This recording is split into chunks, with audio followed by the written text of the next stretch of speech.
हिंगोलीमध्ये सरांग्यांबद्दल आक्षेपार्ह पोस्ट केल्याच्या आरोपावरून 2 गटांमध्ये वाद। वसमत तालुक्यामधल्या भेंडे गावातली घटना। व्हिडिओ पोस्ट करणाऱ्यावर कुरुंदा पोलीस ठाण्यामध्ये गुन्हा दाखल। गणेश नाईकांच्या जनता दरबाराविरोधात शिंदेच्या शिवसेनेची मुंबई हायकोर्टात धाव। याचिकेमध्ये सिडको, नगरविकास विभाग, महापालिका प्रतिवादी।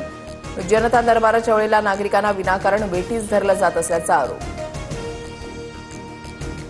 जयंत पाटील राजाराम बापू पाटील यांची औलाद वाटत नाही, काहीतरी गडबड आहे। गोपीचंद पडळकरांनी सगळ्याच मर्यादा ओलांडल्या। सांगलीच्या जतमध्ये आमदार गोपीचंद पडळकरांच्या विरोधात आज मोर्चा। जयंत पाटलांवरील जहरी टीकेनंतर समर्थक आक्रमक। पडळकरांना जतमध्ये येण्याचं आव्हान।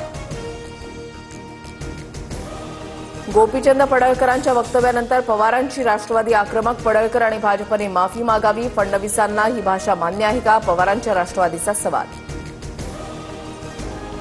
भाजपच्या लोकप्रतिनिधींकडून अशा चुका होत असतील तर भाजपनं नोंद घ्यावी। पडळकरांच्या जयंत पाटलांवरील वक्तव्यावर अजित पवारांची प्रतिक्रिया। नागपुरात आज राष्ट्रवादीचा चिंतन शिबिर। उपमुख्यमंत्री अजित पवार, छगन भुजबळ, सुनील तटकरे, प्रफुल्ल पटेल यांच्यासह सर्व प्रमुख नेते आणि खासदार आमदार उपस्थित राहणार। आगामी निवडणुका आणि पक्षाच्या विस्तारासाठीची रणनीती ठरणार।